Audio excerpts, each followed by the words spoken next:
दर्शकों नमस्कार। एक बार फिर से उपस्थित हूँ आप सबके सामने विश्लेषण जन्म कुंडली का इस कार्यक्रम के अंतर्गत। आज जो आपके सामने कुंडली लेकर के आया हूँ, ये कुंडली आई है मेरे पास मोतिहारी बिहार से। अब बड़ी अजीब बात है कि कल मैं कुंडली जौनपुर की देख रहा था, आज मोतिहारी बिहार की देख रहा हूँ। उससे पीछे मैंने एक ऑस्ट्रेलिया या शायद कहीं बाहर विदेश की कुंडली देखी थी मैंने, जो अहमदाबाद के थे। शुरू करते हैं आज का कार्यक्रम। भगवान की बड़ी कृपा है हम लोगों पे कि हम सनातन धर्म में जन्म लिए हैं। भगवान की बड़ी कृपा है हम पर कि हम सनातन धर्म के सिद्धांतों को पालन करने के लिए हमारा जन्म हुआ है। और अगर हम इससे अपने आप को पथभ्रष्ट कर लेते हैं तो ज़रा सोच के देखिए कि कितना उनको तकलीफ होगा, दुख होगा उन्हें कि हमारी ही संतति है। पता नहीं मैंने वेदों में जो बातें लिखी हैं, पुराणों में जो बातें लिखी हैं, उसके आधार पे नहीं जी रही है। इस वजह से सदैव मंदिर जाया करिए, ग्रंथों की सेवा किया करिए, ब्राह्मणों का आदर होता रहे, माता पिता का सम्मान होता रहे, उनकी सेवा होती रहे, गुरुजनों का सत्कार होता रहे, उनकी आज्ञा का पालन होता रहे। धर्म का ज्ञान सदैव अपने हृदय में बिछा करके रखा जाए। गाय पालन आवश्यक है। क्लियर है? आइए विषय पे लेके आता हूँ।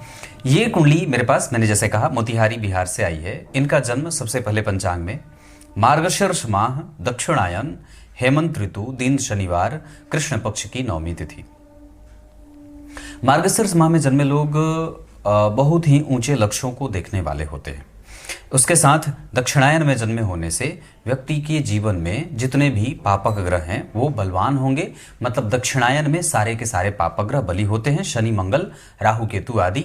इस वजह से व्यक्ति बहुत ही सबसे चिर परिचित होता है, अपना प्रभाव विस्तार करना चाहता है और पॉलिटिक्स खेलने वाला होता है, राजनीति करने वाला होता है।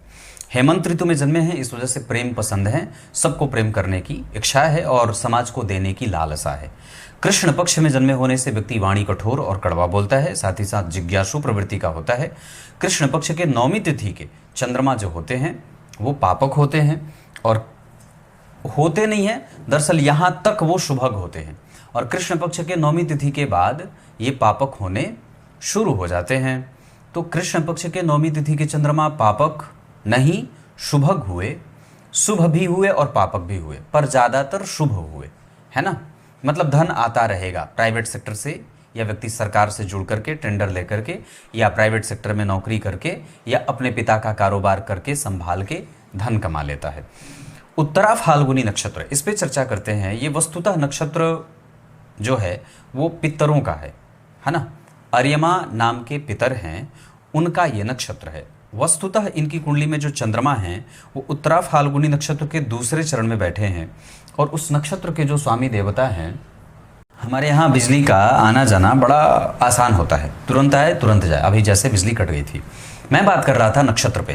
तो इनका जन्म होता है उत्तरा फाल्गुनी नक्षत्र के दूसरे चरण में। और उत्तरा फाल्गुनी नक्षत्र में चंद्रमा जो बैठे हैं वो 0 अंश पे कन्या राशि का निर्माण कर रहे हैं। और इस कुंडली के लिए, मेष लग्न की कुंडली के लिए, बुध देव जो कन्या राशि के स्वामी हैं ये बैठे हैं 0 अंश पे।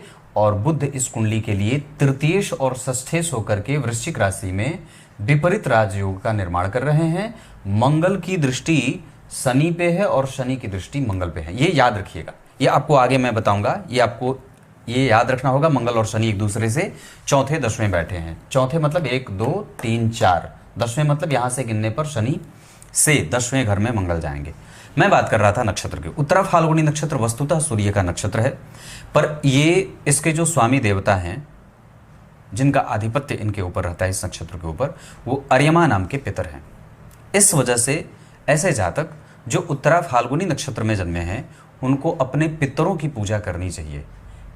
पितरों की पूजा से देवताओं की पूजा भी ज़्यादा फलदायक होती है। मजाल नहीं है देवताओं की जो पितरों की आज्ञा न माने, पक्की बात है। पितर अगर नाराज हैं तो वो आपकी बुद्धि इतनी खराब कर देंगे कि आप देवताओं की पूजा भी नहीं कर पाएंगे। आवाहन और विसर्जन तो अलग बात है। मतलब पितर अगर आपकी कुंडली में ठीक नहीं बैठे हैं या पितर अगर आपसे नाराज हैं तो फिर आपके धन और आपकी बुद्धि का हरण कर लेते हैं। और अगर वो प्रसन्न हैं तो वही बुद्धि जागृत करते हैं कि कम से कम आप देवताओं की आराधना करते हैं। वस्तुतः पितरों के भी पितर कौन हैं? पितरों के भी पितर हमारे दादाजी, दादा के पिता, पिता पिता पिता पिता के पिता पिता पूरा पूरा पूरा पूरा पूरा पीछे चले गए, तो कौन मिला? परमपिता परमेश्वर, भगवान नारायण, साक्षात जगत के पिता, है ना। तो क्या कहने का अर्थ है कि हम अगर पितरों की पूजा करते हैं तो कहीं ना कहीं हम अपने पितरों के निमित्त जो भी काम करते हैं उससे नारायण की ही पूजा होती है। क्या कहा? आकाशात पतितम तोयम यथा गच्छति सागरम। आकाश से गिरने वाले बारिश के बूंद कहाँ जाते हैं? सागर में जाते हैं। तो भगवान ने क्या कहा? जलाशयों में समुद्र हूं, कहा ना। तो ऐसे विभूति योग का वर्णन किया है भगवान ने तब। तो क्या बात कही कि उसी तरीके से अगर आप पितरों की पूजा करते हैं तो वस्तुतः नारायण की पूजा हो जाती है। तो ऐसे लोगों को जो उत्तरा फाल्गुनी नक्षत्र में जन्मे हैं उनको अपने पितरों की पूजा करनी चाहिए। श्वेत आक, श्वेत आक, आक का पुष्प, उसकी जड़ थोड़ी सी काट करके चांदी के ताबीज में भर के ओम अर्यमणे नमः, क्योंकि इस नक्षत्र के जो स्वामी देवता हैं वो अर्यमा नाम के पितर हैं, इस वजह से ओम अर्यमणे नमः इस मंत्र का 108 बार जप करना चाहिए, या कम से कम 5000-7000 बार जप कर लेना चाहिए।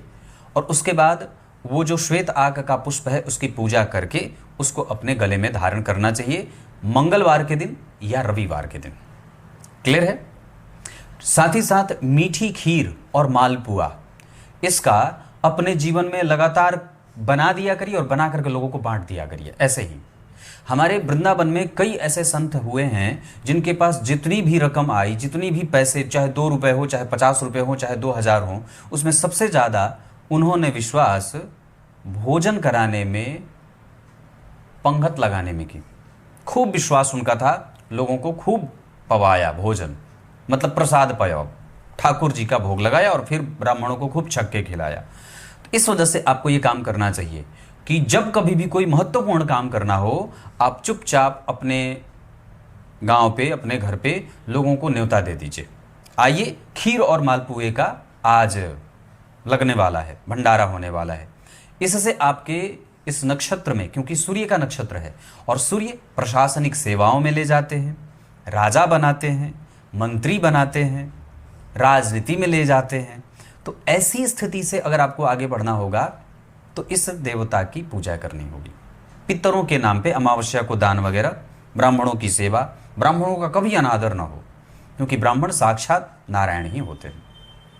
मैं अपने मन से नहीं बोल रहा, ब्राह्मणों से तो भगवान नारायण भी आशीर्वाद की आकांक्षा रखते हैं। भगवान स्वयं नारायण भी ब्राह्मणों से आशीर्वाद की आकांक्षा रखते हैं। वो चाहते हैं कि ब्राह्मण उन्हें ये वर दें, ये आशीर्वाद दें कि वह ऐसे ही जगत का पालन करते रहें। भगवान नारायण ऐसा चाहते हैं। इस वजह से कभी भी ब्राह्मणों का अपमान न हो। कृष्ण पक्ष के 9वीं तिथि के चंद्रमा प्राइवेट सेक्टर से धन कमाते हैं और कई बार सरकार से भी धन कमाते देखा जाता है। टेंडर वगैरह लेकर के व्यक्ति धन कमाता है। प्रीति योग, ऐसे लोग अपने से बड़ी उम्र की महिलाओं में दिलचस्पी रखते हैं और उनसे प्रेम कर बैठते हैं। तैतिलकरण व्यवसाय कर सकते हैं। वैश्यवर्ण और मनुष्यगण के होने के कारण व्यक्ति खाओ पियो मस्त रहो, जियो और जीने दो के सिद्धांत को पालन करने वाला होता है। वैश्यवर्ण और मनुष्यगण के होने के कारण व्यक्ति में व्यग्रता है, चिंता है, मन व्यथित होता है, दुखी भी होता है, कलुषित भी होता है, ईर्ष्या भी करता है, बहुत ज़्यादा पराक्रम करने के बाद फल की चिंता भी करता है। ये गुण नहीं, दोष है। फल की चिंता करना, मेहनत करा और मेहनत करने के बाद फिर ये आप कोशिश कर रहे हैं, ये इच्छा रख रहे हैं कि मुझे उसका मिलेगा, तो याद रखिए ऐसा करने से दोष लगता है और आपका फल आपसे दूर हो जाता है ना। अब ये तो मैंने पंचांग की बात की, जिसमें पंचांग में सबसे अच्छी बात क्या रही? कृष्ण पक्ष के 9वीं तिथि के चंद्रमा कम से कम आपको बैलेंस करेंगे। उसके बाद आपकी कुंडली में जो गण और वर्ण का निर्माण हुआ है वो ठीक है, वैश्य वर्ण है, मनुष्य गण है, ये ठीक है, विवाह आदि में दिक्कत नहीं होती है। व्यक्ति का लक्ष्य बड़ा ऊंचा रहता है और व्यक्ति साहसी भी होता है। अब मैं आपको यहाँ रोक के एक एक ग्रहों का ना भाव फल बताऊंगा, फिर स्पष्ट फल बताऊंगा। तो सबसे पहले बात करते हैं द्वितीय भाव में शनि वृष राशि में वक्री हैं, 17 अंश 12 कला रोहिणी नक्षत्र, मित्र की राशि में बैठे हैं, मित्र से दृष्ट हैं। व्यक्ति गंभीर वाणी का होगा। व्यक्ति की वाणी और व्यक्ति का प्रश्न और व्यक्ति के मन में उठ रहे सवाल किसी भी तरीके से इनकी आयु से मैच ना करे। आयु से मैच ना करे का अर्थ होगा कि व्यक्ति है अगर 2001 का तो बात करेगा 1992-93 जैसा, मतलब अपने से 10 साल पीछे जैसे उम्र के लोग होते हैं उनसे बात करेगा। मित्रता बड़े लोगों से होगी, पहचान बड़े लोगों से करना चाहेगा, लक्ष्य ऊंचा है और गंभीरता बड़ी तीव्र है, मतलब अपनी उम्र से ज़्यादा वो गंभीर है। वाणी भी शंख की भांति है। ये शनि का भाव फल है, आगे स्पष्ट फल बताऊंगा।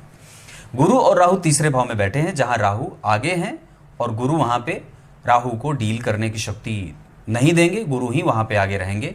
और दरअसल वहां गुरु और राहु के बैठने के कारण व्यक्ति कभी मायावी होगा, कभी वो लोगों के जैसी बात करने वाला है, कभी उनसे विरोध में बात करने वाला है। मेहनती उतना नहीं है, पर सामान्यतया जब उसको पता चलेगा कि लक्ष्य यहाँ है, यहाँ मुझे जाना है, तो दम लगा करके मेहनत करता है और वापस वहाँ पे लक्ष्य पे जाकर के दम भर आराम करता है, मन भर आराम करेगा। तो ऐसी प्रवृत्ति गुरु और राहु देंगे। छोटे बड़े भाई बहनों से कभी कभी मतभेद देते हैं, पर दिनचर्या व्यक्ति की ठीक है। वो ग्रामीण क्षेत्र का है, इस वजह से समय पे सोना और समय पे जागना चाहता है। छठवें भाव के चंद्रमा कन्या राशि में, व्यक्ति किसी दूसरे का धन न तो लेगा और न तो किसी का देगा, मतलब वो अगर दान भी करेगा तो अपना करेगा, क्योंकि ये द्विस्वाभाविक राशि है। कन्या राशि के चंद्रमा व्यक्ति को एक जैसा नहीं बनाते हैं। वो कभी जिद्दी है, कभी हठी है, कभी क्रोधी है, कभी गुस्सैल है, कभी पापी है, कभी निर्दयी है, कभी बहुत आराम तलवी है, कभी बहुत मेहनती है। उसमें सब तरीके के गुण देखने जाएंगे और वो एक जैसा नहीं। वो कभी बालकपन में आ जाता है व्यवहार में, कभी वो प्रौढ़ है, कभी युवा, कभी किशोर, कभी वृद्ध, बातों जैसी करेगा, वृद्ध जैसी बात करेगा। और ऊर्जा में बच्चों के जिससे भी ज़्यादा तीव्र, प्रखर है, तेज चलने वाला। तो ऐसा कन्या का है। साहसी है और अपने दुश्मनों को अपने अंडर में रखने की हैसियत रखने वाला है। ये भाव फल है। आगे बढ़ के बात करते हैं। सूर्य बुध शुक्र व्यक्ति का कंसंट्रेशन बड़ा उच्च कोटि का होता है। हालांकि व्यक्ति का दिमाग कई बार चकराएगा और वो जीवन में आरंभ में कई बार मेहनत करेगा, मशक्कत करेगा, आगे बहुत दूर तक जाएगा, किसी दूसरे लक्ष्य को बनाएगा, फिर उसके बाद जमीन पे आ जाता है। तो जो भी हमें लक्ष्य का निर्धारण करना है वो बहुत सटीकता से, बहुत सावधानी से और पूरे होशो हवास में, क्योंकि यहाँ पे दिमाग वहाँ भी कई बार जाएगा जहाँ जाना नहीं चाहिए, या दूसरों को देख करके, दूसरों से प्रभावित होकर के व्यक्ति कई बार लक्ष्य का चुनाव करता है और बाद में उसको सफलता नहीं मिलती है। इस वजह से उसकी बहुत सारी स्थितियाँ, मैं आगे बताऊंगा कि ऐसा क्यों हो सकता है कि व्यक्ति देर तक अपनी सफलता जो है वो किसी दूसरे क्षेत्र में तलाशता रहे, जबकि वो उसके लिए होता नहीं है। नवम भाव में केतु, मैंने बात कही थी, कल ही अभी कार्यक्रम बनाया है कि नवम भाव में केतु, मेरे मुख्य चैनल पे जो नकुल पाराशर का है, कि केतु का संबंध अगर त्रिकोण भाव से हो जाए, लग्न पंचम और नवम से, तो व्यक्ति धार्मिक, पिता का धन सही जगह पे लगाने वाला, मनोविनोदी, सुखी, पौरोहित का काम करने वाला, पुरोहितों की सेवा करने वाला, सामाजिक, राजनीतिक करने वाला, श्रेष्ठ लोगों से मैत्री करने वाला और धर्मज्ञ, मर्म को समझने वाला, धर्म को समझने वाला, अर्थ को समझने वाला, मंत्र को जानने वाला और दैवज्ञ ज्योतिषी होता है। एकादशवें भाव के मंगल व्यक्ति को लालची, महत्वाकांक्षी और उसके जीवन की इच्छाओं की पूर्ति करते हुए देखे जाएंगे, जबकि साथ ही साथ उसके जीवन में विषम परिस्थितियों के निर्माण करता भी होंगे। और द्वितीय भाव के शनि की 10वीं दृष्टि जो मंगल पे पड़ी है और मंगल की जो चौथी दृष्टि शनि पे पड़ी है, ये इनके जीवन में चाहे जो भी परेशानी आएगी उसका एकमात्र कारण यही रहेगा कि मंगल और शनि एक दूसरे को देख रहे हैं। इसी कारण से व्यक्ति बहुत लंबे समय तक अपने लक्ष्य से भटका हुआ होता है। बाद में चल करके उसको अपनी वास्तविकता पता चलती है, तब उसको पता चलता है कि नहीं, मुझे करना ये नहीं था, मुझे करना ये था। तो अभी से ही ये चूंकि गलती ना हो, ज्योतिष जो है वह हमारी माता तुल्य हमारी सेवा करती है। कैसे मातृतुल्य हमारी सेवा कैसे करती है? क्योंकि वो हमें बताती है कि देखो ये आग है, देखो ये सर्प है, देखो ये अंधेरा है, देखो यहाँ तूफान आने वाला है, अभी नाव मत डालो। तो ज्योतिष इस विषय से हम यही सीख लेते हैं, ये वेदांग है। वेदस्य चक्षु किलेदम स्मृतम ज्योतिषम। तो वेद का अंग जहाँ पे है, इसमें हम ये बात जानते हैं कि कब प्रकाशित किया जाए, पब्लिकेशन कब हो, उसकी स्थापना कब हो, बीज वपन कब हो, गर्भाधान कब हो, मुहूर्त साधन कैसे किया जाए, कब कार्य में सफलता मिलेगी, कब नहीं मिलेगा, कौन सी तारीख, कौन सा दिन, कौन सी तिथि, कौन सा वार, कौन सा नक्षत्र, कौन सा योग शुभ है। तो ये सब ज्योतिष में जाना जाता है। मतलब अगर हमारी कुंडली में ये बात पक्के तौर पे साबित हो जाती है, शनि और मंगल के कारण, छठवें भाव के चंद्रमा के कारण, केंद्र में किसी भी ग्रह के नहीं होने के कारण, कि हम भटक सकते हैं अपने जीवन के लक्ष्यों को लेकर के, तो हमें बहुत सावधान होना पड़ेगा। क्लियर है? लग्न में बैठे ग्रहों के अंश के बारे में चर्चा कर दूं। ये तो मैंने भावफल बता दिया। 24 अंश 44 कला भरणी नक्षत्र का लग्न व्यक्ति जिससे जुड़ेगा उसको भाग्यशाली बनाएगा। 17 अंश 12 कला रोहिणी नक्षत्र शनि व्यक्ति को अनुभवी और इमोशनल बनाएंगे। व्यक्ति तुरंत ही किसी का दुख देख करके रो देता है। गुरु 19 अंश पे आगे हैं और राहु 3 अंश पे। तो राहु चूंकि वक्री होते हैं, इस वजह से राहु 3 अंश पे अभी मतलब जस्ट वो कर्क राशि से मिथुन में आए ही हैं। तो उनका काफी हद तक प्रभाव जो है वो अपना अभी संतुलित करने में ग्रह अपने आप को लगा रहेगा, चूंकि 6 अंश से नीचे हैं इस वजह से। तो गुरु वक्री हैं आर्द्रा नक्षत्र के और राहु केतु के प्रभाव में हैं। इस कारण से व्यक्ति को कई बार आरंभ में गलत जगह पे या भ्रमित होकर के मेहनत करते भी देखा जाता है, जिसके कारण बहुत समय तक उसके मेहनत को बर्बाद होते देखा जाता है या नष्ट होते देखा जाता है। पंचम भाव के बाद षष्ठम स्थान में चंद्रमा कन्या राशि में उत्तरा फाल्गुनी नक्षत्र सूर्य का नक्षत्र है और वो सूर्य जन्म कुंडली के अष्टम भाव में बैठे हैं। व्यक्ति को रुग्ण बना रहे हैं, पिता के प्रभावों को कमजोर और कई बार व्यक्ति के व्यक्तित्व को उजागर नहीं करने दे रहे हैं। व्यक्ति सरकार से जुड़ना तो चाहता है पर उसमें अवरोध आ सकता है और कई बार ऐसा होगा क्योंकि चंद्रमा अष्टम में बैठे हैं।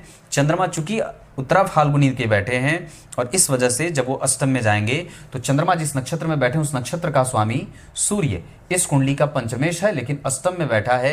तो व्यक्ति की बुद्धि, व्यक्ति की कुशाग्रता और व्यक्ति का विवेक वहां खर्च नहीं होता है कई बार जहां उसको खर्च होना चाहिए। मतलब कई बार हमारी क्रिएटिविटी डंप करेगी, हम पथभ्रष्ट होंगे, गलत मैत्री में जा सकते हैं और कई बार हमारे पास योग्यता और क्षमता होने के बावजूद हम भटक भी सकते हैं। मतलब इसके चांस हैं कि हमारा भटकाव हो 2-3 कारण से, क्योंकि केंद्र खाली है, ये पहला। दूसरा, क्योंकि चंद्रमा 0 अंश पे है। तीसरा, क्योंकि शनि ने मंगल ने शनि को देखा है। चौथा, क्योंकि पंचम भाव के स्वामी सूर्य अष्टम में। छठवां, सातवां की जन्म कुंडली में गुरु राहु के साथ बैठे हैं और आठवां कि तृतीय भाव के स्वामी अष्टम भाव में बैठे हैं। तो तृतीयेश और पंचमेश बुध और सूर्य एक साथ जन्म कुंडली के अष्टम भाव में, दिनचर्या जन्म कुंडली में अष्टम भाव में। इस वजह से हमें हमारी दिनचर्या, हमें हमारा विवेक, हमें हमारी मित्रता, हमें हमारे पिता और हमें हमारी पत्नी, इन सभी क्षेत्र पे ध्यान देना होगा। ये सब दैव हैं, इनसे कमजोर संबंध हमारे भाग्य को कमजोर बना देगा। क्लियर है? सूर्य बैठे हैं 22 अंश के, बुध को अस्त करेंगे। 24 अंश के सूर्य बुध बैठे हैं ज्येष्ठा के। शुक्र को भी अस्त तो नहीं, शुक्र को भी अस्त करेंगे क्योंकि शुक्र भी 13 अंश के हैं। तो सूर्य ने यहाँ बुध और शुक्र दोनों को अस्त किया है। इस कारण से कई बार दिनचर्या में गड़बड़ी, आलस्य का प्रभाव ज़्यादा और व्यक्ति अपने बुद्धि का सतत सही इस्तेमाल नहीं कर पाता, या जिस समस्या को जैसे देखना चाहिए या जहाँ क्रिएटिविटी की आवश्यकता है, जहाँ पे दिमाग लगाने की आवश्यकता है, व्यक्ति वहाँ नहीं लगाता और दूसरे जगह पे अपनी ऊर्जा का क्षरण करते रहता है। केतु मूल नक्षत्र के बैठे हैं, कोई संशय नहीं है कि वो आपको धार्मिक और बहुत अच्छा बैठे हैं। केतु आपकी कुंडली में बहुत बढ़िया बैठे हैं, जिस भाव में बैठे हैं उस भाव का स्वामी उन्हें देख रहा है। इस वजह से भाग्य भाव आपकी कुंडली में बहुत अच्छा है। गुरु की दृष्टि अगर भाग्य भाव पे हो, सूर्य का संबंध अगर भाग्य भाव के स्वामी से हो या केतु का संबंध अगर भाग्य भाव से होता है तो व्यक्ति चिरस्थायी काम करने वाला होता है। या कई बार चंद्रमा के पापक और शुभक होने के कारण उसके काम बदल जाएंगे। मतलब चंद्रमा की दशा आएगी तो काम में भटकाव होगा, जबकि गुरु, सूर्य और केतु की दशा आएगी तो काम स्थिर चलेगा, आसानी से आगे बढ़ेगा। मंगल 11वें भाव में अपने नक्षत्र में बैठे हैं, धनिष्ठा नक्षत्र में। इस वजह से उनके पास साहस, बल, समस्या को समझने की शक्ति, थोड़ी दार्शनिकता और किसी का भी नुकसान न करना, सबका लाभ जो होने वाला और सबके ऊपर विश्वास जल्दी कर लेने वाला बना देते हैं। ऐसी स्थितियां बनती हैं। अब यहाँ से आगे मैं आप लोगों को भावफल बताया, पंचांग बताया, स्पष्ट फल बताया, ग्रहों का अंश बताया, प्रभाव बताया। अब आप लोगों को मैं आपसे चर्चा करूंगा यहाँ पे कि चलित चक्र में ग्रहों की स्थिति कैसी है। ये जो मंगल आपको यहाँ दिख रहे हैं लग्न चार्ट में, ये चलित चक्र में ग्रह यहाँ बैठा है। मतलब ये व्यक्ति के जीवन में जो सामाजिकता आएगी, समाज की सेवा का भाव जो आएगा, वो इसी मंगल के यहाँ बैठने के कारण आएगा। और 70% परिणाम मंगल कुंभ राशि का दशम स्थान का देंगे। इस वजह से यहाँ चूंकि वो शत्रु की राशि में होंगे, मंगल और शनि एक दूसरे के, प्रकृति तो दोनों की पापक है पर होते वो दोनों एक दूसरे के शत्रु हैं। तो इस कारण से यहाँ मंगल अकेला फल करेंगे तो 70% तक व्यक्ति के जीवन में ये चांस बना हुआ है कि वो करियर को लेकर के भटक रहा है। और इसमें सहयोग कहां से मिल रहा है? क्योंकि हमारे चंद्रमा पहले ही जीरो अंश पे विराजमान है और शनि द्वितीय भाव में बैठे हैं, जहां ये जो राहु आपको दिख रहे हैं गुरु के साथ, ये यहां ना बैठ करके द्वितीय भाव में जा रहे हैं।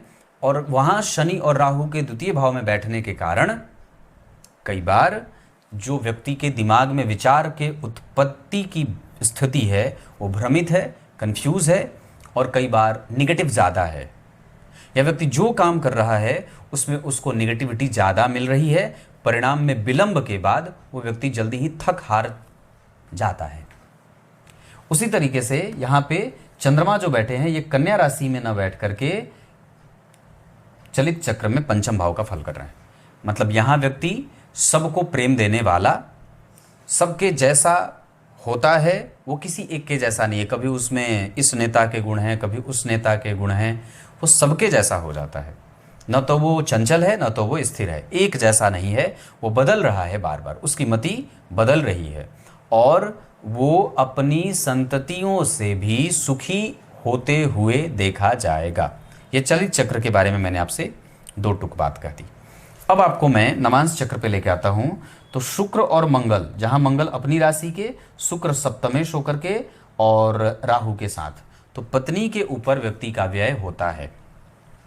चतुर्थ स्थान में बुध के बैठने के कारण जो नीचा विलासी हैं, अष्टमेश होकर के बुध और शनि का जो परिवर्तन हुआ है, यहाँ पे व्यक्ति के जीवन में घुमा फिरा करके मानसिक सुख मिलेगा। मतलब एक सामान्य दाम्पत्य मैं कह सकता हूँ। सप्तम भाव में राहु केतु मंगल का प्रभाव, शुक्र का प्रभाव, विवाह हो तो जाता है पर वहाँ पे काफ़ी हद तक हमें बहुत सावधानी बरतनी होती है। कई बार हमारा विवाह धोखे से हो जाता है या गलत उम्र की जातिका से विवाह हो जाता है, या कई बार उनके जो हिडन ट्रुथ होते हैं, जैसे जन्म कुंडली का अष्टम भाव जो बैठा है वो शनि का बैठा है, तो कई बार हमें पहले उसके बारे में बहुत अच्छे तरीके से जान लेना चाहिए, फिर विवाह में जाना चाहिए। वैसे एक तरीके की संतति का योग बना हुआ है। एक तरीके की संतति का अर्थ होगा या तो खाली लड़का होगा या तो खाली लड़की होगी, ऐसा। और जन्म कुंडली के नवांश चक्र में जो सूर्य और चंद्रमा यहाँ बैठे हैं, इस वजह से व्यक्ति का प्रभाव और व्यक्ति का जो कम्युनिकेशन है वो कभी कभी मिसबिहेव करता है। और कारण है कि कई बार चतुर्थ स्थान के अधिपति अष्टम में, अष्टम के स्वामी चतुर्थ में, इस वजह से व्यक्ति जब कभी भी अपने प्रोग्रेस को डील करना चाहता है, प्रोग्रेस के लिए आगे बढ़ना चाहता है, कोई नया काम करना चाहता है, तो उसमें उसको अवरोधों का सामना करना पड़ता है। नवांश चक्र में लग्न का स्वामी लग्न में, सप्तम का स्वामी लग्न में, इस वजह से विवाहोत्तर संबंध के भी योग बन जाते हैं और कई बार व्यक्ति जिम्मेदारी से अपनी जिम्मेदारियों का निर्वहन नहीं करते हुए देखा जाता है। वो अपने पद का और अपनी प्रतिष्ठा का गलत इस्तेमाल भी करते देखा जाएगा। लग्न चक्र के बाद जो भी व्यवस्थाएं बदलती हैं, विवाह के बाद परिवार के लिए, सगे संबंधियों के लिए, इष्ट मित्रों के लिए, माता पिता के लिए, ये विवाह के बाद कई बार चीज़ें बदलते हुए देखी जाती हैं और ऐसा सिर्फ वो अपने पत्नी के दबाव में आकर के करने के कारण हो जाता है। इस वजह से हमें जब कभी भी विवाह करना हो तो हमें सामने वाले मतलब स्पाउस की प्रवृत्ति को समझना होगा। वो ऐसा नहीं है कि वो एक पक्षीय है या कन्फ्यूजन वाली स्थिति में है। तो हमें जो विवाह करना है वो कन्या राशि कन्या लग्न, वृश्चिक राशि वृश्चिक लग्न और मीन राशि मीन लग्न की जातिकाओं से करना है। साथ ही साथ दक्षिण और पूर्व के कोण पे विवाह करना है और उत्तर दिशा के मकान में निवास करना है। जिसका मुख उत्तर की तरफ हो, फ्रंट फेसिंग जो है वो नॉर्थ की तरफ हो, उस मकान में रहना है। साथ ही साथ अपने कुल देवता की पूजा करनी है, शिव जी की पूजा करनी है। शिव को जल धारा प्रिय है, इस वजह से शिव जी को जल से अभिषेक किया करिए, गंगा जल से शिव जी का अभिषेक किया करिए। अगर हो सके तो गौशाला का दर्शन करिए। जेल में बंद कैदी, याद रखिए, जेल में बंद कैदियों की सेवा की जा सकती है। उनके निमित्त कुछ दान, कुछ पुण्य, कुछ फल फूल, अनाज वगैरह, वस्त्र वगैरह दिए जा सकते हैं। साथ ही साथ अगर मैंने बात कही तो आप मीठे भोजन का दान भी कर सकते हैं। इसके बाद दशमांसा चक्र में लग्न की प्रकृति अच्छी है, मंगल और बुध की प्रकृति अच्छी है, शनि और सूर्य की प्रकृति भी अच्छी है। दशमांसा चक्र में दशम स्थान के अधिपति मंगल के साथ बैठे हैं। बुध और मंगल का यहाँ बैठना, दशम स्थान को देखना, गुरु का लग्न को देखना, शुक्र का 12वें भाव में बैठना और 12वें के अधिपति मंगल का जन्म कुंडली के चतुर्थ स्थान में, चतुर्थ स्थान के अधिपति का स्वग्रही होना। इस वजह से जन्म कुंडली में करियर का ग्रोथ ठीक है। जो भी कमजोरी आ रही है वो इस केंद्र के खाली होने के कारण आ रही है और शनि और मंगल के देखने के कारण। मतलब केंद्र जब खाली हो जाएगा तो आप यूं मान करके चलिए कि आपके जीवन में जो आगे बढ़ने की गति है और जो वो पावर जहां से मिल रहा है, वो जो ईंधन है वो कमजोर है। तो हमें एक्टिव होना है, किसी भी अवस्था में समय पे सुबह जगना है, अपने घर की सफाई स्वयं से करनी है और समाज के लिए उतरना है ना। राजनीति वगैरह के योग इस कुंडली में अच्छे रहेंगे। टेंडर लेने का काम इस कुंडली में अच्छा रहेगा। बिल्डिंग कंस्ट्रक्शन, होटल और मैरिज हॉल, इस तरीके का काम बहुत अच्छा रहेगा। कुकिंग और कैटरिंग का काम बहुत अच्छा रहेगा। रासायनिक खाद, सीमेंट स्टोर आदि का काम भी अच्छा रहेगा। इसके साथ साथ आपकी कुंडली में विवाह से पूर्व किसी भी प्रकार से किसी भी पुरुष या महिला से कोई भी ऐसा, पुरुष तो नहीं कहूंगा पर नाजायज ऐसे संबंध ना हो, क्योंकि केंद्र खाली है। चंद्रमा 6वें में बैठे हैं, सूर्य बुध शुक्र अष्टम में बैठे हैं, गुरु राहु के साथ बैठे हैं, शनि मंगल, नहीं तो व्यक्ति उलझ जाएगा और बाद में चल करके वो किसी के द्वारा ब्लैकमेल किया जाने लगेगा। क्लियर है। अब यहां से मैं आपको आगे बढ़ा करके आपका ध्यान अष्टक वर्ग पे लेके आता हूं। हमारा व्यक्तित्व ठीक है, हम अपने अनुभवों का सुख प्राप्त नहीं कर रहे हैं, इस वजह से हमें और भी ज्यादा गंभीर होना है। हमारी वाणी और भी ज्यादा शुद्ध हो सकती है, हम और भी ज्यादा मृदुभाषी हो सकते हैं, हम और भी ज्यादा अपने आप को संतुलित बना सकते हैं। हम मेहनत और बढ़ाएंगे जबकि हमारे पास संपत्ति अच्छी इकट्ठी हो जाएगी। हमारे पढ़ने में हमारा मन नहीं लगता और हमारा विवेक एक जैसा नहीं रहता है। हमारा स्वास्थ्य ठीक है, हमारा साहस ठीक है, हमारे अंदर दान की प्रवृत्ति ठीक है और हम सफल भी होंगे पर भटक करके। हमारी कुंडली की दिनचर्या अच्छी होनी चाहिए, ससुराल वालों से संबंध मतभेद में ना जाएं। साथ ही साथ कई बार व्यक्ति किसी दूसरे के चाटुकारिता, शुक्र के ऊपर शनि की दृष्टि, सूर्य के ऊपर शनि की दृष्टि, गुरु के साथ राहु का संबंध, केंद्र का खाली होना, चंद्रमा का जीरो अंश पे बैठना, ये व्यक्ति को कई बार भटकाव में लेके जाता है। नेताओं की चापलूसी करते हुए देखा जाता है, जीवन भर किसी के किनारे किनारे पीछे पीछे घूमता हुआ बिता देता है। तो ऐसा लगने लगे, इस वजह से पहले ही अपने आप को सतर्क करिए और खुद का स्वतंत्र व्यवसाय कर सकते हैं। ये मेष लग्न की कुंडली है जो हल्ला नहीं मचाती है। आपको जो करना है वो पूरे मन में, हृदय में रखिए। उसके लिए आपके पास समय अभी बहुत है। 2028 के जुलाई के बाद आपके पास और भी ज़्यादा बढ़िया सामाजिक सरोकार से जुड़े कामों में हो जाएगा। आप चैरिटेबल ट्रस्ट बना सकते हैं, धार्मिक संस्थाओं से अपने आप को जोड़ सकते हैं, सामाजिक संस्थाओं से जोड़ सकते हैं। आरएसएस हो जाए, विश्व हिंदू परिषद हो जाए, बजरंग दल हो जाए, इन सभी संस्थाओं से अपने आप को जोड़ करके अपने आप को उसमें सक्रिय कर सकते हैं, है ना। चैरिटेबल ट्रस्ट बना सकते हैं, इतनी सारी चीजों में। और इसमें इंतजार मत करिए, उसको बल देने के लिए आप प्रत्येक दिन किसी शिव जी के मंदिर का स्मरण करिए, वहां जाइए, मंदिर धोइए, वहीं बैठ करके ओम अर्यम नेम नमः इस मंत्र का जप कर दीजिए, ओम आदित्याय नमः का जप कर दीजिए, विष्णु सहस्त्र नाम का पाठ कर दीजिए, गीता जी के 11वें अध्याय का पाठ वहीं मंदिर में बैठ करके कर दीजिए, तुरंत रास्ता मिल जाएगा। क्लियर है। भाग्य का बल कमजोर हो रहा है, इस वजह से हमें ठाकुर जी की सेवा करनी चाहिए। मंदिर के दरवाजे, मंदिर को पुष्प की माला, मंदिर में तुलसी का बिरवा, ये सब लगा सकते हैं। मंदिर के गाय की सेवा, गाय के दूध की उपलब्धता, ये सब आप और आपका परिवार कर सकता है। क्योंकि इस कुंडली में सबसे अगर जो खराब है, तो जो संघर्ष बना है वो शनि और मंगल के कारण बने। ये ठीक नहीं होता, इस वजह से व्यक्ति को गड़बड़ी होती है। साथ ही साथ ये कुंडली 11वें भाव में मंगल को लेकर के बैठी है, तो व्यक्ति महत्वाकांक्षी तो होगा ही, क्योंकि लेकिन एक बात है कि पूरी भी करवाते हैं ये मंगल, क्योंकि जिस भाव में बैठे हैं उस भाव का स्वामी अगर उन्हें देख रहा है तो लग्नेश पे शनि की दृष्टि है तो गुरु भी देख रहे हैं। इसका अर्थ होगा कि व्यक्ति की कैपेसिटी अच्छी है, उसकी वाणी में इतना तो चुंबक है कि वो किसी को भी आकृष्ट कर सकता है। उसके अंदर शिक्षकीय गुण है, बोलने की शक्ति है और बोल करके ही धन कमाता है। उसका काम लोगों को कन्विंस करके ही चलेगा। क्लियर है। शुभ अंक इस कुंडली के लिए 4 रहेगा। शुभ रंग सफेद और गेरुआ, साथ ही साथ लाल रहेगा। नक्षत्र रोहिणी, उत्तरा फाल्गुनी, मृगशीरा, अनुराधा, ये नक्षत्र किसी भी काम को करने के लिए अच्छे हैं। धर्मगत अगर कोई भी काम करना हो तो गुरु की दशा का इस्तेमाल कर सकते हैं। अगर हमें संतान, विवाह, प्रेम विवाह आदि से संबंधित कोई निर्णय लेना हो तो हम शुक्र और सूर्य की दशा का इस्तेमाल कर सकते हैं। हमारी मित्रता अगर गलत हो रही है तो उसमें सूर्य और बुध की जिम्मेदारी हो सकती है। हमारा ब्रह्मचर्य अगर टूट रहा है तो उसमें शुक्र के ऊपर शनि और बुध के प्रभाव के कारण ऐसा हो सकता है।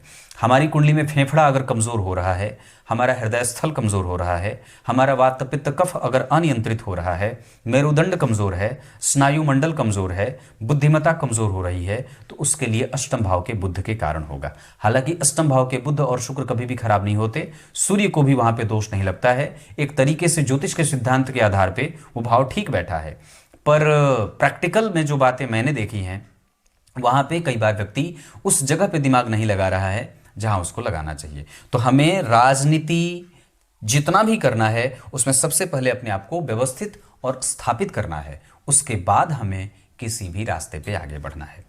क्लियर है? आगे बढ़ के बात करूंगा। अब भावों का संबंध बता दूं तो लग्न के अधिपति का जन्म कुंडली में एकादशवें भाव में बैठना ये बहुत उत्तम परिणाम देगा, व्यक्ति को उसके लक्ष्य से मिलाएगा। द्वितीय भाव के स्वामी का अष्टम भाव में बैठना व्यक्ति का सूद चलता है, पैसे चलते हैं, बाजार में उसका सिक्का जमा रहता है, उसका प्रभाव बना रहता है, वो लोगों में अपनी साख मजबूती से रखता है, उसके धन पे कई लोगों का जीवन चलता है, शुक्र की दशा में विशेषतया। मिथुन राशि तृतीय भाव के स्वामी का अष्टम भाव में बैठना मेहनत करने पर विवश करते हैं। चतुर्थ स्थान के अधिपति का छठवें भाव में बैठना और गुरु से केंद्र में होना, दशम स्थान के अधिपति का द्वितीय भाव में होना, मंगल लग्नेश होकर के गुरु से देखना, ये सारे प्रभाव मतलब कौन कौन? चतुर्थ स्थान के अधिपति का छठवें में जाना, दशम स्थान के अधिपति का द्वितीय में जाना, लग्न के ऊपर एकादशवें भाव के ऊपर गुरु की दृष्टि का जाना और द्वितीय भाव के स्वामी के साथ द्वितीय भाव का संबंध। ये व्यक्ति अपने पैतृक संपत्ति, पिता के कारोबार, नौकरी, राज्य सरकार की नौकरी करता है, आगे बढ़ता है, राजनीति करता है, पिता के कारोबार को आगे बढ़ाता है और स्वतंत्र कारोबार भी करते देखा जाता है। चतुर्थ स्थान के अधिपति के बारे में मैंने बात कही। पंचम भाव के अधिपति का अष्टम में जाना, विवेक वहां नहीं है, बुद्धि वहां नहीं है, संतान जब होना चाहिए, विवाह जब होना चाहिए तब नहीं हो रहा है। द्वितीय भाव में शनि राहु का प्रभाव विवाह में विलंब का खतरा भी पैदा करते हैं, प्रेम विवाह के योग जागृत करते हैं। छठवें भाव के स्वामी का अष्टम भाव में विपरीत राजयोग बनेगा, इस वजह से श्वास, हृदय, वात पित्त कफ, दुश्मन और बड़बोलापन और कई बार व्यक्ति को अति आत्मविश्वास, ये सब चीजें उनके जीवन में परेशान करेंगी बुध और चंद्रमा की दशा में। सप्तम भाव के स्वामी का अष्टम भाव में शनि से युक्त होना, व्यक्ति की दिनचर्या आलस्य से युक्त न हो, इसका ध्यान रखना चाहिए। अष्टम भाव के स्वामी का एकादशवें भाव में बैठना, आरंभ में जो कुछ भी रास्ता मिल रहा है उसको पकड़ करके आगे बढ़ जाया जाए।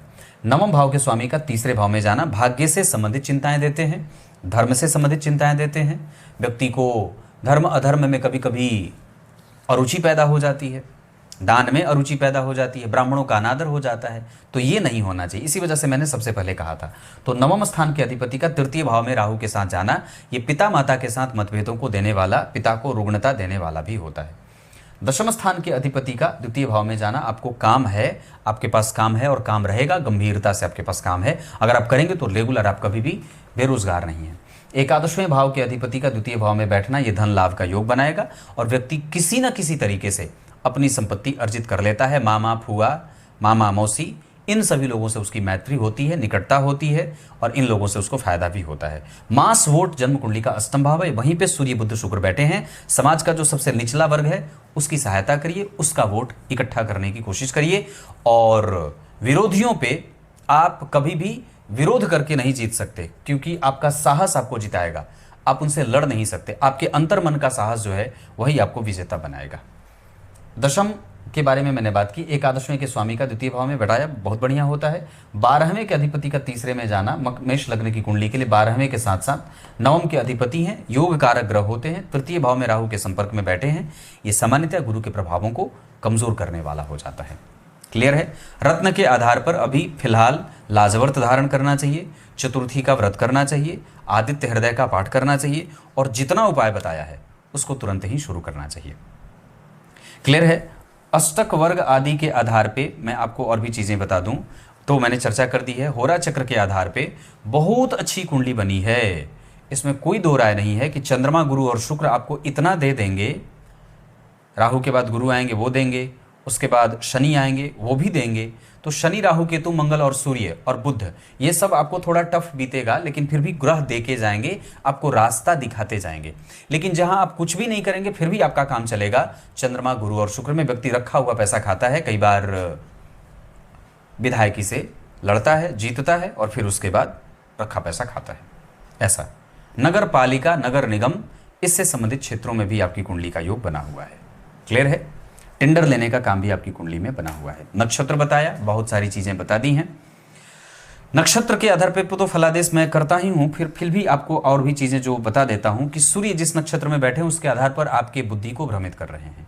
चंद्रमा आपको रोग जनित रख रहे हैं साहसी होने के साथ। मंगल आपको एनर्जी दे रहे हैं। बुध आपको चिंताओं में लेके जा रहे हैं, और जहां दिमाग लगाना चाहिए वहां नहीं लग रहा, जहां नहीं लगाना चाहिए वहां लग रहा है। गुरु आपको आपके अंदर के ऑप्टिमिस्टिक और सकारात्मक विचारों को तोड़ रहे हैं। शुक्र आपको अनुशासित बना रहे हैं, पर कई बार वो आपको पथभ्रष्ट भी कर रहे हैं। शुक्र के बाद शनि आपकी कुंडली में आपको इमोशनल बना रहे हैं, जबकि राहु आपको मेहनती और केतु आपको धार्मिक और दैवज्ञ बना रहे हैं, वैज्ञानिक विचारधारा वाला। क्लियर है? कुछ इसी तरीके से आप कुछ भी शुभ कार्य करना हो, आप कोई भी अच्छा तीर्थ करना हो, दान करना हो, पूजा करनी हो, पाठ करनी हो, किसी को कुछ देना हो, तो गुरु की दशा, अंतरदशा, महादशा, सूक्ष्मांतर, प्राणांतर में कर सकते हैं। संतति से संबंधित कोई भी निर्णय लेना हो तो सूर्य और गुरु की दशा का इस्तेमाल कर सकते हैं, साथ में शुक्र की दशा का भी इस्तेमाल कर सकते हैं। करियर में, राजनीति आदि से संबंधित अगर कोई निर्णय लेना हो तो आप शनि और केतु की दशा का इस्तेमाल कर सकते हैं। माता पिता से संबंधित अगर कोई भी निर्णय लेना हो तो आप शनि और गुरु के साथ राहु की दशा का इस्तेमाल कर सकते हैं। क्लियर है? कुछ इसी तरीके से आज के इस कुंडली विश्लेषण के कार्यक्रम का समापन करते हैं। तब तक के लिए बहुत बहुत नमस्कार।